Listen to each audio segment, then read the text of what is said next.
பாருங்க, ரொம்ப நாள் கழிச்சு இந்த செடியை பார்க்க வந்து சரி ஃபெர்டிலைசர்லாம் போட ரொம்ப நாள் ஆயிடுச்சு அப்படின்னு சொல்லிட்டு பார்த்தா எனக்கு வந்து ஒரு அன்எக்ஸ்பெக்டட் சர்ப்ரைஸிங் பாருங்க. உள்ளார போய் மாதுளம்பழம் காய்ச்சிருக்கு நாட்டுக்குலாம். சரி இதெல்லாம் க்ளீன் பண்ணலாம் அப்படின்னு சொல்லிட்டு வந்தேன் நிலத்துல. அது இந்த மாதுளம்பழம் நிறையா இதில் தப்பிச்சு பொழைச்சி ஒவ்வொரு தடவையும் அடியாகி நானும் திருப்பி காப்பாற்றுவேன். இப்போ வெளியூர் போனதுனால அவ்வளோக்கா பார்க்க முடியல. சரி கட் பண்ணி ஃபெர்டிலைசர்லாம் கொடுக்கலாம் அப்படின்னு சொல்லிட்டு தான் இது பண்ணோம்.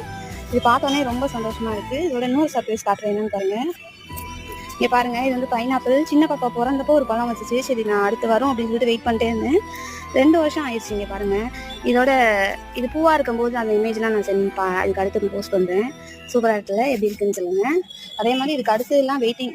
இந்த இருக்காங்க, இந்த இருக்காங்க, இந்த இருக்காங்க. இவங்கெல்லாம் எப்படா காய்ப்பாங்கன்னு சொல்லிட்டு வெயிட் பண்ணிகிட்ருக்கேன். 40 ரூபா கொடுத்தா கடையில் பழம் கிடைக்கும். இருந்தாலும் நானே பாப்பாலாம் தண்ணி ஊற்றி அதில் கிடைக்கிறப்ப ரொம்ப சந்தோஷம். எப்படி இருக்குன்னு சொல்லுங்கள்.